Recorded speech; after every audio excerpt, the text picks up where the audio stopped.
보도록 하죠. 310쪽이 57번입니다. 계산 문제가 의외로 쉬워요. 여러분 생각보다 어렵지 않습니다. 차례대로 좀만 다루고 보면은 많이 어렵지 않다는 걸 느낄 수가 있어요. 자, 310쪽이 57번인데요. 자, 이걸 어떻게, 지금 문제가, 이 모든 문제를 풀 수 없단 말이에요. 57, 58, 59가 같은 형태예요. 그런데 57번 가만히 보니까 오른쪽에 보시니까 몇 회라고 되어 있죠? 작년 문제다, 그죠? 이게 어려우냐? 굉장히 쉽습니다. 자, 우리가 요걸 구할 거예요. 요걸 구하기 위해서는 순영업 소득과 환원율을 나누어 주면 되겠죠? 그죠? 그러면 네모 자료 안에서 가능 총소득, 공실, 영업경비 이런 걸 계산하면 순영업 소득이 나올 수 있을까요? 그죠? 그 다음에 밑에 환원율이 몇 프로죠? 10%. 그럼 요놈은 여기에서 순영업 소득만 구하면 환원율이 10%이기 때문에 요걸 나누면 부동산의 가치가 바로 나오겠네요? 네, 그래요. 굉장히 간단한 겁니다. 어찌 보면. 그러면 약간 보도록 하자. 먼저 배운 대로 가능 조소득 봅시다. 가능 조소득이 7천만 원이네요. 7천만 원. 여기에다가 우리 공실 및 여기에다가 공실 및 불량부채 이런 걸 뺄 거다. 그죠? 밑에 보시면 공실 대손 충당은 가능의 5%. 7천만 원의 5%. 그럼 얼마 될까요? 350만 원 되겠죠? 요걸 뺍니다. 그럼 뭐가 나오느냐? 유효 조소득이 나오겠죠. 요게 얼마냐?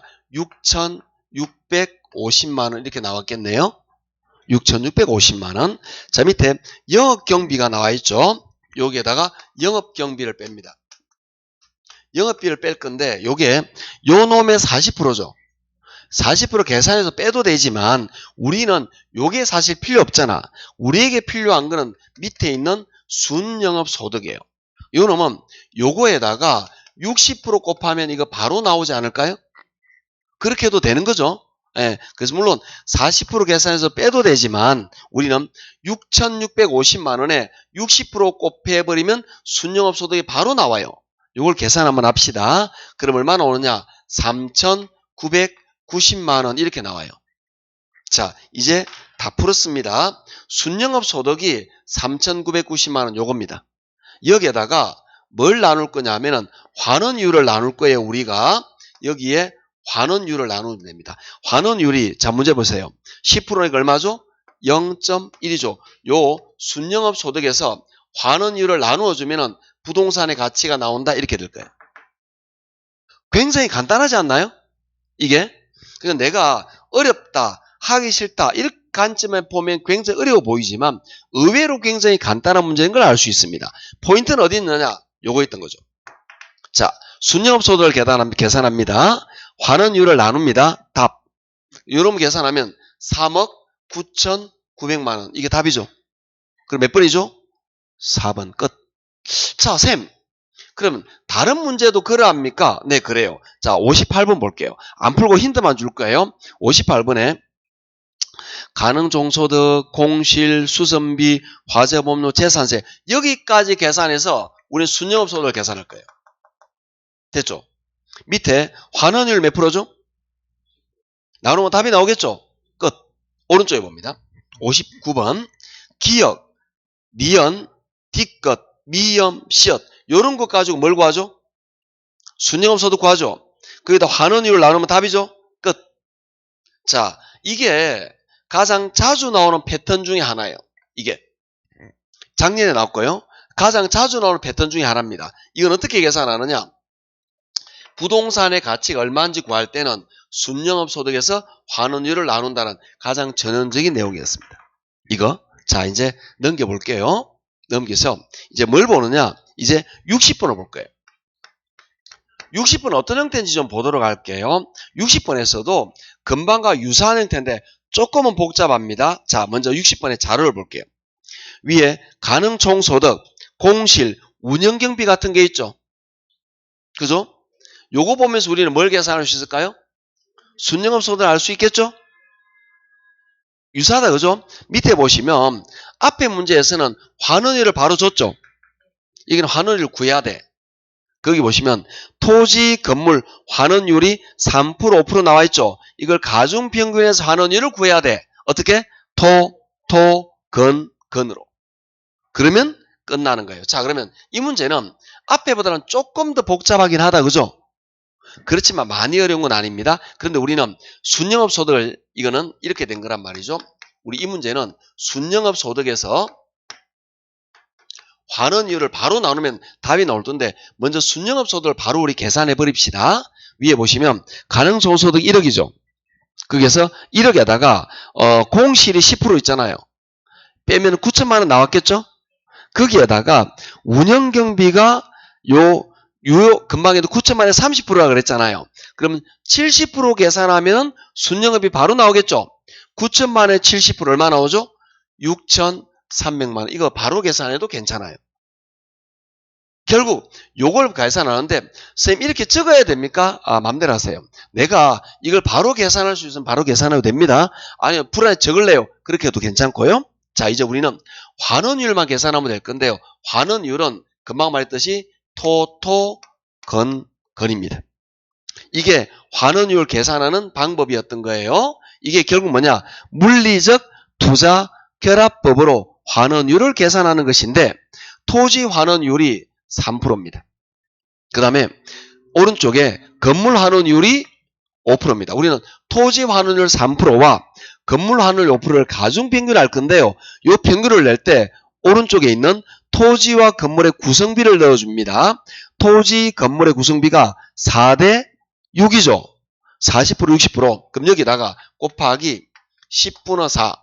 4대 곱하기 10분의 6. 4대 6으로 가중평균합니다. 요놈 더해주면 이 물리적 투자결합법에 의한 토지, 건물의 환원율을 가중평균한 환원율이 나오는 겁니다. 1.23 돼서 얼마 나오느냐? 4.2가 나오죠. 4.2는 소수로 뭐냐? 0.04입니다. 요 4.1을 여기다 넣어주면 됩니다. 그러면 요걸 나누어주면 부동산의 가치가 나와요.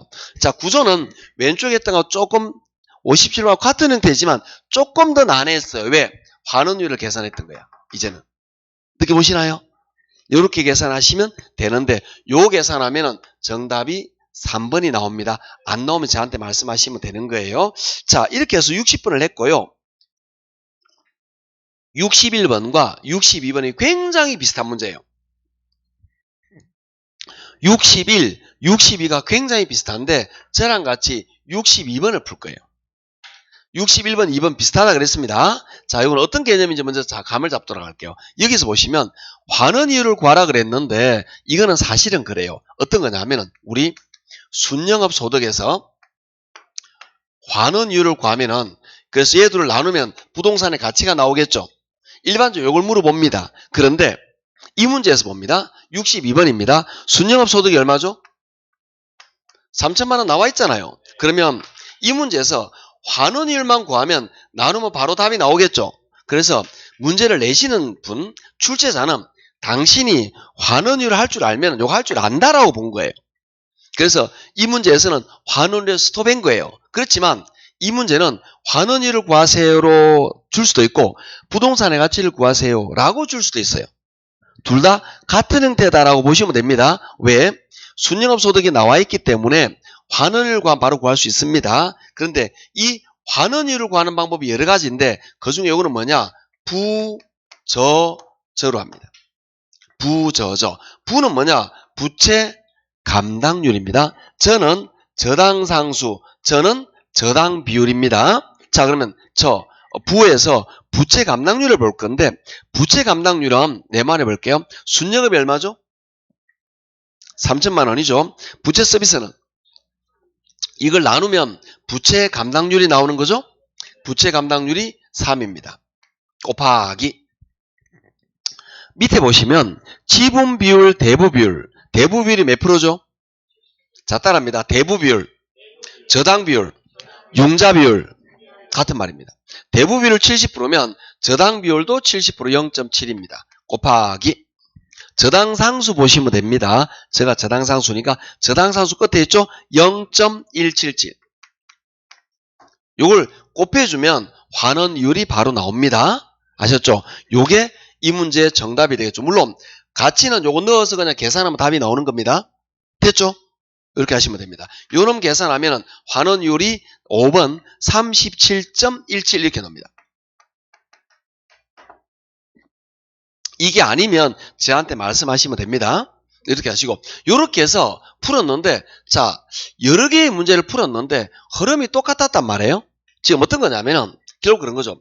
여기는 요거에서 다루고 있는 거죠. 순영업 소득을 구합니다. 환원율을 구합니다. 나누면 부동산 가치 이렇게 나온 거예요. 너무 간단한 거죠. 자 그러면 여기 61번은 요거와 비슷한 거 여러분 풀도록 하고 자 이제 새로운 형태를 이제 이야기를 할 거예요. 그 새로운 형태라는 거는 뭐냐 이제 식을 좀 바꿔서 이렇게 준 거죠. 어떻게 주냐면은 환원율을 이렇게 구하는 거예요. 순수익에서 부동산의 가치를 나누면 환원율이 나오는 이렇게 푸는 형태가 또 하나 있어요.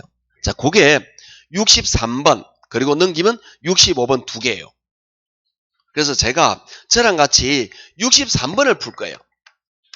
그럼 여러분은 집에 가셔서 65번을 풀어보면 되겠죠? 네, 그렇게 하시면 됩니다.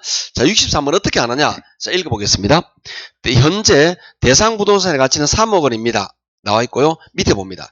환원이율을 구하세요. 이렇게 나와 있죠? 자, 이 문제는 뭐냐? 이 환원이율을 구할 거예요. 그런데 부동산의 가치가 나와 있죠? 부동산 가치가 얼마죠? 3억입니다.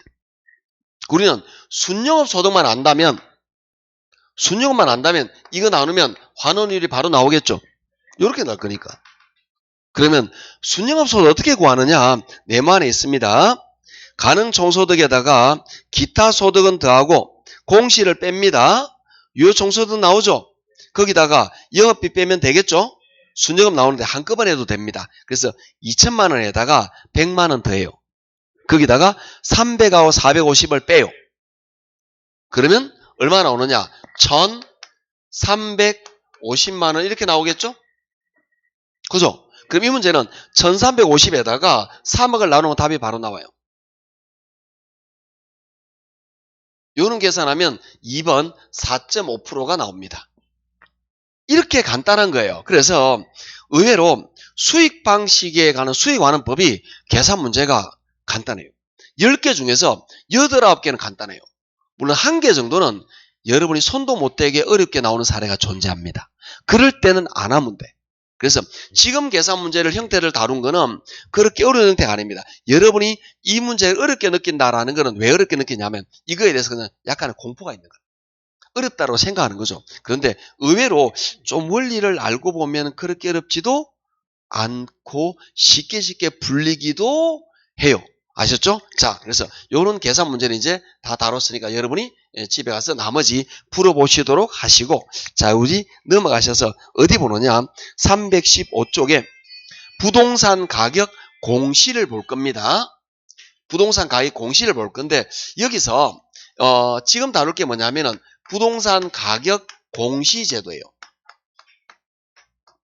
이 부동산 가격 공시제도에서는 제가 세 가지를 이야기를 해요. 이 세 가지만 알면은 거의 풀려요. 그래서 여기 문제가 너무 많으니까 문제는 가볍게 몇 개만 다룰 거고요. 일단 우리 배웠던 흐름을 딱 정리할 거예요. 요것만 간단히 보시면 되는데 먼저 우리는 어떤 가격을 공시하느냐라는 거죠. 세 가지 가격을 공시합니다. 먼저 토지 가격을 공시해요. 그리고 주택과 그리고 비주거용 부동산 가격을 공시하는데요. 이게 토지는 딱 두 가지가 정리가 됩니다. 하나는 뭐냐? 표준 그리고 개별입니다. 이때 가장 중요한 건 뭐냐? 이걸 누가 공시하느냐가 제일 중요해요. 표준은 누가 공시합니까? 국장입니다. 그런데 개별은 누가 공시하죠? 시, 군, 구에서. 우리나라에 부동산 가격 공시는 허름이 그래요. 그래서 전국에 100개 중에 하나의 토지를 표준지로 지정합니다. 이 표준지를 정부, 즉 국가에서 공시를 해요. 그럼 이 가격을 알려줍니다. 요 가격을 기준으로 개별을 공시해요. 각 지역에서. 이게 틀입니다. 이 틀이 여기도 변함없습니다. 주택 비주거도 마찬가지입니다. 구조가 똑같습니다. 표준 있고 개별 있어요. 그러면 구조가 동일하게 표준은 또 누가 공시할까요? 국장이 합니다. 개별은 누가 할까요? 시, 군, 구에서. 이거는 지극히 당연한 이야기입니다. 그런데 여기는 주택에는 요런 단독주택만 있는 게 아니고 공동주택이 있어요. 그 다음에 비주거도 요런 것만 있는 게 아니라 집합 부동산이 있어요. 요런 것들이 존재하는데 요거는 이미 표준화가 이루어져 있어요. 그래서 표준 개별할 필요가 없어요. 얘는 전수조사입니다. 누가? 국장이. 그래서 얘만 암기하시면 되는데 이게 우리 시험에 잘 나와요. 어떻게 잘 나오느냐 하면은 자, 지금 우리가 배웠던 요걸 우리 뭐라고 말하냐면은 공시주체라고 말하는데 국장이에요. 공시주체는 누구냐? 왜? 공시주체에 따라 이의신청의 대상자가 달라져요. 그러면 여러분이 만약에 이런 개별주택이야. 이러면 누구한테 이의신청하죠? 시공자. 그런데 여러분이 아파트 같은 공동주택에 살아요. 누구한테 이의신청하죠? 이렇게 된 거예요. 즉 공시주택 이의신청 대상자 따라간다. 이 부분을 유의해서 보셔야 되죠. 요게 기출문제 한 30-40%를 해당해요. 지문에.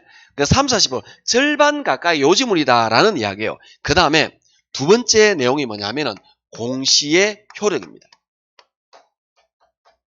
이 부동산 가격 공시는 어떤 곳에 효력을 미치느냐라는 건데 이 부분은 제가 요약집에서 정리를 해드린 게 있어요. 근데 요거는 우리 책이 없어요. 교재 없다라는 겁니다. 요거는 당연히 없죠. 내가 만든 거니까. 그래서 요거는 공시는 어떤 효력이 있느냐 이걸 법 조문으로 보면 어렵단 말이죠. 그러다 보니까 이걸 제가 정리해 놓은 게 있습니다. 요렇게 토지와 그리고 주택 비주거로 나누어서 정리를 해 놓았습니다. 이때 토지는 다시 둘로 나누어지죠. 어떻게? 표준과 개별 이렇게 나누어지고요. 그다음 주택하고 비주거는 마찬가지 표준 그리고 개별로 나누어 주는데 주택 비주거는 여기에다가 또 뭐가 있냐 하면은 공동과 집합이 있어요. 이렇게 나누어진다라는 거죠. 요 표를 당연히 여러분은 열심히 자주 보아서 암기를 하셔야 됩니다. 자, 중요한 거 먼저 이야기하도록 할게요. 그게 뭐냐? 표준은 다 마찬가지입니다. 표준은 왜 만들어졌느냐 하면은 개별의 기준이 됩니다. 표준은 개별의 기준이 됩니다. 자, 따라할게요. 표준은 개별의 기준이다. 다시, 표준은 개별의 기준이다. 다시, 표준은 개별의 기준이다. 반드시 외워야 됩니다. 이건 뭐냐? 표준지 공시지가는 개별 공시지가 산정의 기준이 돼요. 표준주택 가격은 개별주택 가격 산정의 기준이 돼요. 비주거용 표준부동산 가격은 비주거용 개별부동산 가격의 기준이 돼요. 이걸 따로따로 외우면 힘들어서 안 됩니다. 묶어서. 자, 이제 하나를 더 볼 건데, 그거는 뭐냐면은 표준을 제외한 개별 공동 집합입니다. 요거는 왜 존재하느냐, 왜 효력이 있느냐라는 건데, 이거는 과세의 기준이 됩니다. 따라할까요? 개별 공동 집합은 과세의 기준이다. 다시, 개별 공동 집합은 과세의 기준이다. 다시, 개별 공동 집합은 과세의 기준이다. 무조건 외워야 됩니다. 이렇게 외우는데 법 조문은 이렇게 나오죠. 여기는 과세의 기준이 맞는데 여기는 과세 또는 부담금 부과의 기준이라고 살짝만 하나 붙여놨습니다. 요약집에 이렇게 적어놨어요. 너무 어렵게 생각하지 말고 그냥 과세 기준 이렇게 외워버려도 됩니다. 자, 여러분이 외워야 될 건 요거예요. 그런데 대부분 지문에서 어떻게 정답을 결정을 많이 하나 이렇게 잘합니다. 어떻게 나오느냐. 표준주택 가격은 과세 가격, 과세, 국가, 지방자치단체 등의 기관이 과세 관련 산정에 이렇게 나와요. 그런데 이 지문이 틀렸다는 걸 바로 아셔야 돼. 그냥 표준은 개별의 기준인데 개별 공동기 과세의 기준이니까 틀린 거예요. 그런데 여러분이 어떤 느낌이냐면은 표준은 뭔가 기준이 돼. 그래서 이 지문을 틀리는 거예요. 이 지문을 또 잘 내요. 이런 것들은 반드시 틀렸다는 걸 바로 확인할 수 있으셔야 됩니다. 요건 좀 어려워. 요게 가장 기초고 중요한 내용인데요. 여기서 이제 가격 정보가 있어요. 이게 토지는 표준의 지가 정보, 가격 정보가 있습니다. 그런데 주택 비주거는 표준한 여기에다가 가격 정보가 있어요. 요거는 사실 제가 봐도 좀 헷갈립니다. 여러분 마음 이해하겠어요? 그래서 요 부분은 좀 암기가 어려우면 암기 안 하고 그냥 그러냐고 넘어가시면 됩니다. 그런데 요 원칙은 반드시 알아야 됩니다. 아셨죠? 이렇게 적용이 됐는데요. 요게 공시의 효력인데 이 공시에 또 적용되는 게 있습니다. 이건 토지에만 나타나는 건데요. 이게 어떤 거냐면 내가 국가 소유의 토지를 취득하거나 또는 국가가 내 토지를 사가는 보상하는 수용되는 이런 경우는 표준지 공시지가를 기준으로 합니다. 즉 매매할 때는. 그런데 내가 국가 소유 토지를 빌려서 사용한다든지 사용료를 납부합니다. 임대료 같은 거죠. 이때는 개별 공시지가를 기준으로 해요. 이게 공시에 적용하는 건데 그렇게 중요도가 높은 건 아니에요. 요 놈은 중요한데 중요도가 높은 건 아니라 참고적으로만 이해하시면 됩니다. 어떤 개념이냐면은 여러분이 국가에서 여러분 농사를 짓는데 국가 토지를 매각하는데 여러분 살 수 있겠죠? 그때 계산할 때 취득할 때는 표준지 공시지가로 매입한다는 거죠. 그 다음에 여러분 토지가 만약에 국가의 수용이나 보상이 돼요. 보상해 줄 때는 표준지 공시지가로 계산한다라는 겁니다. 그런데 여러분이 국가 소유 토지를 빌려가지고 농사를 지을 거예요. 그럼 매달 임대료 줘야 되지 않을까? 임대료 계산할 때는 뭘로 하느냐? 개별 공시지가로 계산한다. 이런 뜻이에요. 참고적으로 봐놓으시면 됩니다. 자, 이게 두 번째 여러분이 알아야 되는 내용이었어요. 세 번째 여러분이 알아야 되는 내용은 이겁니다. 어떤 거냐? 토지, 주택 마찬가지인데요. 개별 공시지가를 공시해야 돼요. 왜? 세금 때문에. 그런데 이걸 공시하지 않을 수 있는 사례가 세 가지가 있어요. 이게 첫째는 뭐냐? 표준지로 선정된 토지. 안 해도 돼요. 둘째, 과세 또는 부담금 부과의 대상이 아닌 토지. 셋째, 일반적인 거죠. 대통령령으로 정하는 요거. 요거는 따라오는 지문이라 그랬죠. 요거는 따라오는 지문입니다. 요게 없으면 요거밖에 안 되기 때문에 요걸 적용할 때 매번 국회 통과를 해야 돼요. 근데 우리가 알잖아요. 국회 통과 얼마나 어려운지. 그러다 보니까 요 내용을 넣어 놓은 거예요. 그래서 이건 언제나 있는 지문이다 라고 생각하시면 됩니다. 중요한 건 얘 둘인데요. 우리 생각을 한번 해봅시다. 자, 여기에는 표준지도 있고 개별도 있어요. 그러면 표준지를 기준으로 다 이렇게 개별을 계산했죠. 그 다음에 이 개별은 나중에 세금 낼 때 기준이 되죠.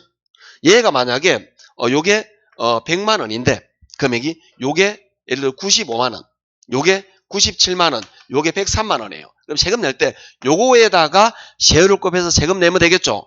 그게 개별은 과세 기준이다 이 말이에요. 그런데 표준은 개별을 공시 안 한다 그랬죠. 공시하지 아니할 수 있다라고 말했는데 그러면 표준은 세금을 안 내는 게 되는 거죠. 이 상태만 되면. 그런데 표준이 세금을 안 내느냐? 아니라는 거죠. 어떻게 나오느냐? 이때 표준지 가격을 개별 공시지가로 본다 이런 지문이 있어요. 뒤에다가 그래서 얘는 요 100만 원 표준지 가격 100만 원 곧 요게 뭐가 된다? 개별이 되는 거야. 요 가지고 세금 내라 이런 이야기예요. 그래서 표준지는 굳이 공시할 필요가 없어요. 왜? 그 표준지 가격이 뭐가 되니까? 개별이 되니까. 그러니까 굳이 표준지로 공시된 걸 다시 요걸 100만 원 요걸 다시 개별입니다. 공시할 필요가 없다고. 왜? 요게 곧 개별이 되는 거니까. 자, 두 번째. 과세 부담금 부과가 아닌 토지는 뭐냐? 여기 보시면 요런 것들은 개인 소유인데 요만큼이 국가 소유 토지가 있어요. 국유지가. 이런 것들은 일반적으로 세금을 안 내요. 왜? 국가가 세금 내고 국가가 받고 이상하잖아. 잘 안 낸단 말이죠. 요런 것들은 이 세금을 안 내는 요런 토지는 이거는 공시하지 않을 수도 있다. 요런 이야기입니다. 이해하시겠죠? 요 세 가지 내용을 정확하게 이해해야 됩니다. 대충 하면 안 됩니다. 정확하고 명확하게 이해하시면 여러분은 대부분의 문제가 해결이 될 가능성이 높습니다. 자, 이 강의는 문제를 한번 다뤄보도록 할게요. 자, 넘기셔서 317쪽에 볼게요.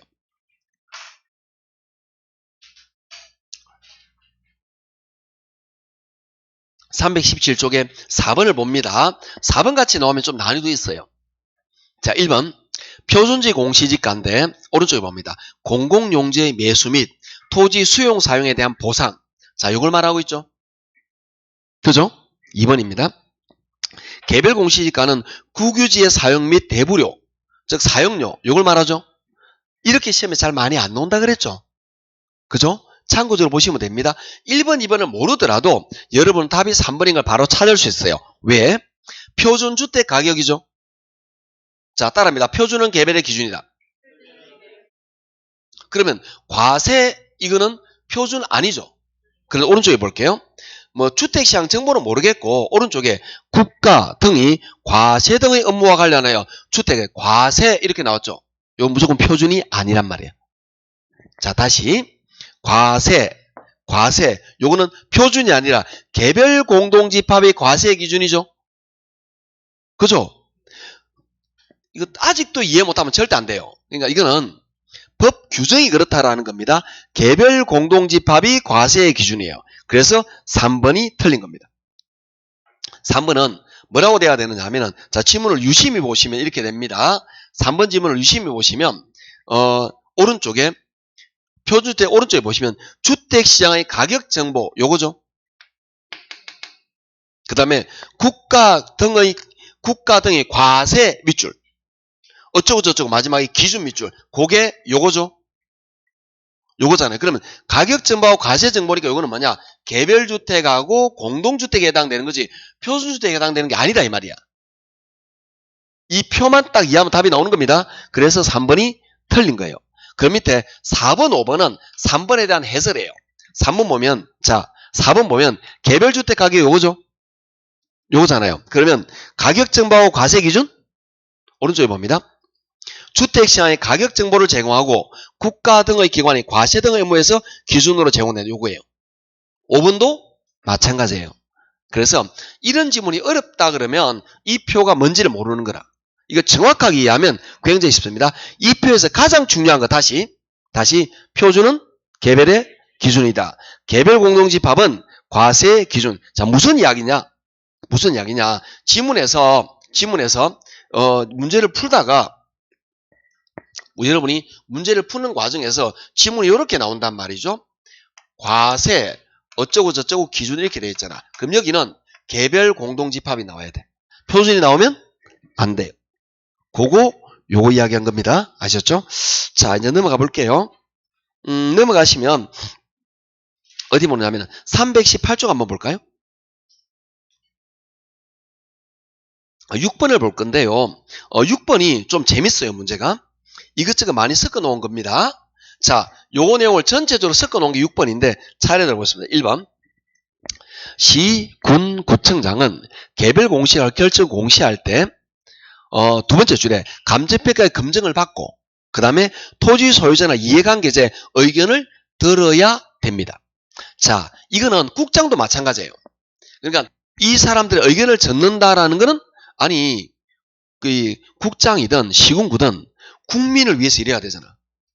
내가 일을 제시하는데 의견을 안 들어? 말이 없어요. 이런 말이 안 되는 소리예요. 그래서 이런 지문은 국장이나 시군구 모두 의견을 들어야 한다라고 반드시 나와 있어요. 법조문은. 진짜 안 들어. 진짜는 말 안 들어요. 그런데 법조문이 이렇게 된다고. 대통령도 국민의 말 들어야 되는 거 아닌가? 당연하죠. 그게 법조문 언제나 그렇게 나오는 거라 말할 필요 없는 거예요. 아셨죠? 그래서 들어야 한다. 이렇게 됩니다. 2번. 시, 군, 구청장인데 자, 두 번째 줄에 볼게요. 중간 끝에 중앙부동산 가격공시위원회. 그 다음에 세 번째 줄에 볼게요. 표준지 공시니까 뭔가 안 맞잖아. 뭔가 안 맞잖아요. 자, 뭐냐. 표준지 공시니까 누가 공시해야 되죠? 국장이. 그런데 뭐라 그랬죠? 시, 군, 구. 그래서 말이 안 맞습니다. 2번 틀렸죠? 자, 요 공시주체만 이해하시면 간단한 거예요. 그러니까 뭔가 틀려도 틀렸다라고 보시면 됩니다. 그래서 요놈은 뭐냐면은 요놈은 이걸 시군구로 맞는데 뒤에 중앙부동산을 시군구 부동산 가격공시위원회 그 다음 표준지 공시지가를 개별 공시지가로 고치면 맞아요. 근데 뭔가 잘못했단 말 아시면 됩니다. 3번. 개별 공시지가인데 60일? 헷갈렸죠? 그리고 오른쪽에 볼게요. 누구라고 돼 있죠? 뭔가 안 맞잖아. 이해하셔야 됩니다, 이걸. 그러니까 여기는 개별 공시지가는 누가 해야 되죠? 그래서 틀린 거야. 60일도 틀렸어요. 30일. 두 군데에서 틀렸습니다. 4번. 표준주택 가격은 단독주택과 공동주택 중에서 말이 안 되죠. 자, 이 단독주택에서 표준주택을 뽑는 거지 공동주택은 표준하고 상관없어요. 그래서 4번 또 틀렸습니다. 왜 틀렸죠? 공동주택 때문에. 그래서 4번이 맞으려면 표준주택은 단독주택 중에서 대표성 있는 주택을 선정한다. 이렇게 돼야 돼요. 공동주택은 표준 이런 거 없습니다. 정답은 5번입니다. 5번은 요거예요. 먼저 표준지로 선정된 토지 요거죠. 그 다음에 두 번째 조세 또는 부담금 부과의 대상이 아닌 토지 요거죠. 세 번째 그 밖에 이건 생략했네요. 요거는 생략돼 있죠. 대통령 토지는 대선은 개별 공시지가를 결정 공시하지 아니할 수 있다. 이때 이 경우 표준지로 선정된 토지에 대해서는 이 표준지가 공시지가를 개별 공시지가로 본다. 느낌이 하시겠죠? 자, 요 법 규정을 한 문장으로 만들어 놓은 거예요. 그래서 이거는 익혀 놓으셔야 됩니다. 정답은 5번입니다. 자, 문제가 너무 많으니까 넘어갈게요. 자, 320쪽에 10번을 볼게요. 320쪽에 10번. 자, 몇 회일까요? 작년 문제죠? 어떻게 나온지 궁금하잖아요. 한번 풀어봅시다. 여기서 틀린 것은 했는데, 자, 1번. 국토교통부 장관은 표준주택 가격을 조사 산정할 때 한국부동산을 의뢰한다. 자, 요거 조금만 보도록 할게요. 이게 중요한 건 아닙니다. 그런데 토지에 대해서 국장이 이거 토지 가격을 구한다고 산으로 들로 뛰어다닐까요? 고기하신 국장님이 아닙니다. 이거 누구한테 의뢰를 해요. 누가냐? 각 지역에 있는 감정평가 업체, 법인에 의뢰를 합니다. 토지는. 그러면 주택가격은 또 국장님이 또 뛰어다닐까요? 아니죠. 주택가격은 또 의뢰를 합니다. 이게 원래는 감정평가 업체에 의뢰를 했었어요. 원래는. 그런데 이게 4, 5년 전에 이걸 법이 바뀌면서 국가기관인 한국감정원에 의뢰를 합니다. 근데 이 한국감정원의 명칭이 작년에 바뀌었어요. 뭘로? 한국부동산원으로. 이렇게 바뀐 거예요. 이게 예전 명칭이 한국감정원이었습니다. 그게 한국부동산원으로 명칭이 바뀌었어요. 명칭이 언제 바뀌었냐? 작년에. 그래서 작년에 이 지문이 나온 거예요. 중요해서 나온 게 아니고. 그 다음에 비주거용은 얘들은 공시해야 되는데 비주거용은 할 수 있다. 해도 되고 안 해도 돼요. 공시를. 그래서 잘 안 해요. 해도 되고 안 해도 됩니다. 그래서 이거는 이때는 감정평가 업체에 의뢰하거나 또는 부동산원에 의뢰할 수 있다. 이렇게 나와요. 요거 또는 요거니까 중요한 게 아니에요. 이렇게 보시면 됩니다. 자, 1번이 그랬고요. 2번. 표준주택 가격은 밑줄. 표준주택 가격 밑줄. 국가, 지방자치단체 등이 그 업무와 관련하여 개별주택 가격 밑줄. 을 산정하는 경우 그 기준이 된다. 기준 밑줄. 자, 뭐죠? 표준은 개별의 기준이다. 이해하시겠죠? 이렇게 해서 이 지문이 그거다라는 걸 이 지문이라는 걸 알게 연습을 해야 됩니다. 3번. 표준주택으로 선정된 단독주택 그 밖에 대통령으로 정하는 주택에 대해서는 개별주택 가격을 결정 공시하지 아니할 수 있다. 요게 주택에 적용된 거예요. 표준주택으로 선정된 거. 그 다음에 요거는 주택에는 없어요. 대통령으로 정한 토지는 개별주택 가격을 공시하지 아니할 수 있다. 이때 이 경우 표준주택으로 선정된 주택 가격은 그 표준주택 가격을 개별주택 가격으로 본다. 이렇게 되는 거예요. 따라가는 겁니다. 자, 그렇게 보시면 되는 거고. 4번 지문이 좀 어렵습니다. 개별주택 가격 및 공동주택 가격은 자, 뭘 말하느냐 하면은 이건 뭘 말하느냐면 요걸 말합니다. 개별 공동주택 가격 요걸로 할까요? 이 색깔로? 요거는 요거죠. 그럼 요걸 볼게요. 가격 정보 제공하고 과세 기준이죠. 자, 오른쪽에 보겠습니다. 오른쪽에 주택시장의 가격 정보 밑줄 그리고 국가 지방자치단체 등이 과세 밑줄 등의 업무와 관련하여 주택가격을 산정하고 기준 밑줄. 자, 요걸 줄이면 이렇게 됩니다. 개별 공동주택 가격은 가격 정보하고 과세 기준 요거 밑줄 끈 거예요. 이해하셔야 됩니다. 자, 이제 5번을 볼게요. 그래서 4번은 맞고요. 5번. 개별주택 및 공동주택 가격에 이의를 신청하죠. 자, 개별은 누구한테 이의 신청하죠? 시군구. 공동주택은 국장이죠. 근데 두 번째 주름입니다. 누구한테? 시흥구한테 이의신청한다 그랬죠. 틀렸잖아요. 누구 때문에? 공동주택 때문에. 이해하시겠죠? 5번이 그래서 정답입니다. 자, 그 이유는 여기 부동산 가격이 공시에서 나와 있습니다. 여기 보시면 개별주택 가격은 시군구한테, 공동은 국장. 요것 때문에 틀린 거예요. 정답은 5번. 요렇게 나오시면 되는 거예요. 자, 할만하지 않나요? 자, 물론 어려운 지문도 있었어요. 그런데 이 문제가 난이도가 낮은 게 뭐냐면 여기에서 정답을 택한 거죠. 여기서. 만약에 1번을 정답을 했으면 틀린 사람 좀 있을걸? 물론 개정됐기 때문에 선생들이 이야기를 했을 거예요. 개정됐다고. 그러니까 주의하라고 이렇게 말했겠죠. 그런데 그렇지 않더라도 4번 같은 걸 이렇게 하면 정말 어렵습니다. 자, 이제 우리는 11번을 볼 거예요.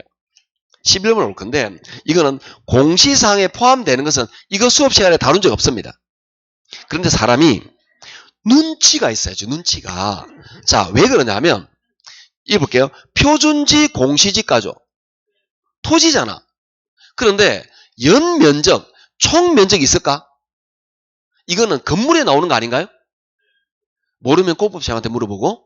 건물에 나오는 거죠. 인간적으로. 그래서 정답은 5번이에요. 이게 우리 시험에 나온 적 있어요. 이렇게. 이걸 우와 어렵다 그래도 또 안 한다고. 그게 아니라는 거죠. 좀만 생각하면 내가 할 수 있어요. 그런데 12번은 방법이 없습니다. 12번은 이걸 공시상을 외워야 되느냐? 저는 외우지 말라고 말합니다. 외울 게 너무 많아요. 그러면 시험에 나오면 외우라 그러겠는데 잘 안 나와요. 10년에 한 번씩 나와요. 이렇게. 그런데 11번 같이 외우지 않아도 풀 수 있게 만들 때도 있고요. 12번 같이 이렇게 지저분하게 내기도 합니다. 이럴 때는 어쩔 수가 없습니다. 그렇지만 내가 아까 말했듯이 자 토지하고 관계되는 거 건물 이런 것들을 이렇게 맞추면 얼쭉 답을 두세 개 중에 하나를 압축을 해내요. 그 정도면 족합니다. 이렇게 보시고 여기까지 해서 이제 종료를 할 거예요. 뒤에 문제가 좀 많이 있어요. 근데 뒤에 문제는 푸시다가 예를 들어서 합병 이런 게 나온다고요. 그러면 그냥 편안하게 푸세요. 답지 해설 보고 이런 것들은 제가 말했듯이 처음부터까지 모두 다 기초반의 설명을 제가 잘 안 해요. 그러니까 좀 빠지는 내용들은 좀 시험에 잘 나오지 않지만 예외적인 내용들은 문제풀이반이나 뒤쪽에서 많이 해요. 처음부터 말하면 너무 공부량이 많아져서 그렇습니다. 그래서 오늘은 이제 요 책이 끝나니까 좀 빨리 맞춰드릴게요. 그리고 오늘 요 끝나고 나면은 원래는 그 다음 주부터 해야 되는데 개론 같은 경우는 제가 그 다음 주부터 당장 동영이 들어가야 돼요. 아셨죠? 그렇게 돼야 되는 게 추석의 날이 빠지더라고. 제가 이렇게 치밀한 사람입니다. 안 믿었구나. 그래서 오늘 이걸로 종료하시고 나서 여러분 복습을 열심히 하시도록 하고 다음 주부터 이제 동영을 다룰 건데 간단하게 동영을 하면 꼭 보면 말 안 듣는 사람 있다? 이걸 학원에 10시까지 오라 그랬죠. 10시부터 10시 50분까지 문제를 풀어야 되죠. 9시 반까지 오라 그랬어요? 아 그랬구나. 학원마다 좀 달라가지고 그래서 9시 반에 오시라 그랬잖아요. 9시 반에 와서 문제를 풀어야 하는데 꼭 보면 10시 반에 온다? 풀이할 때 온다고. 그러면 안 돼요. 왜 그러냐 하면은 이거의 가장 큰 효과는 뭐냐? 내가 실제 시험같이 문제에 접한다. 문제를 푼다. 그럼 문제 푸는 과정에서 그 짧은 시간 안에 내가 이걸 할까 말까 고민도 있고 빨리 푸는 것도 있고 안 되는 것도 있고 그렇지 않을까? 그런 것들을 시험과 유사한 상황을 만든 다음에 이걸 뒤에 3시간 정도 풀이를 해요. 3시간 풀이하면서 그럼 물론 풀이하는 도중에 아는 것도 있겠죠. 아는 것도 있겠지만 제가 수업 시간에 따라하면서 왜 암기를 도와준다고. 여러분 암기를 상기를 시켜주는 거예요. 그런데 주의한 부분은 내가 1, 2, 3, 4, 5, 6, 7, 7문제가 한 바닥에 있는데 이 중에서 맞고 틀리고 맞고 헷갈리고 이렇게 했어. 그러면 틀리는 거 요구할 때 내가 집중 안 할까? 그죠? 그 다음에 요거는 맞았지만 정답은 알겠지만 정답이 5번인데 3번 지문이 내가 이해가 안 돼. 그럴 수 있지 않을까? 그죠? 그러면 다음번에는 3번이 정답으로 나올 수도 있겠죠?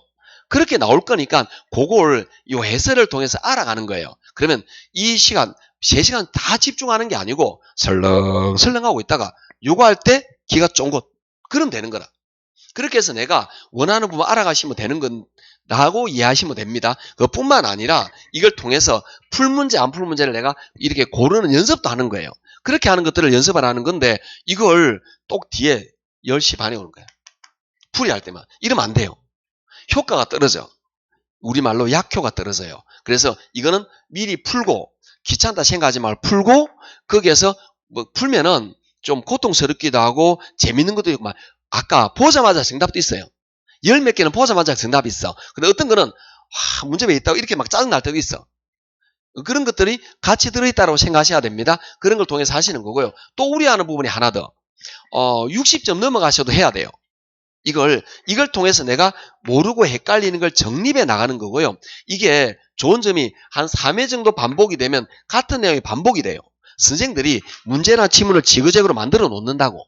그러니까 1회 틀리면 이거 내가 1회 틀렸다고. 근데 이거 비슷한 문제가 2회, 3회, 4회 둘 중에 하나 나온다고. 딱 나오게 만들어 놓아요. 그걸 통해서 이걸 해결하는 걸 내가 알아가는 거죠. 이렇게. 그러다 보니까 3, 4회 넘어가면 실력이 나온다라고 말하는 거죠. 왜? 1, 2회 때 많이 틀렸던 게 복습하면 3, 4회 해결이 되거든 이제. 1회 틀린 거 또 틀리고 또 틀리고 그러면 나도 모르겠습니다. 이건 인간적으로 요건 아니잖아. 1회 틀리면 내가 뭐 해야 될까? 반성하고 시험 시간에 집중하고 그래도 안 되면 복습하고 이걸 통해서 2회, 3회, 4회를 메워 나가야 되지 않을까? 그게 목적인데 또 틀리고 또 틀리고 그러면 안 되겠죠. 그러면 원장님 상담받으라 그랬죠? 네, 그렇게 해야 됩니다. 그래서 이제 이게 마지막이에요. 이게 요걸 이제 거의 마지막이랑 마찬가지가 여기에서 내 점수를 올리고 실력을 올려야 됩니다. 이 내가 올리고자 하는 거는 뭐냐? 모든 내용을 말하는 게 아니고 주요 내용을 말하는 거예요. 제가 수업 시간에 언제나 강조했던 그 주요 내용이 정확하게 이해 암기가 되면 흔들림 없는 65점, 70점이 나와요.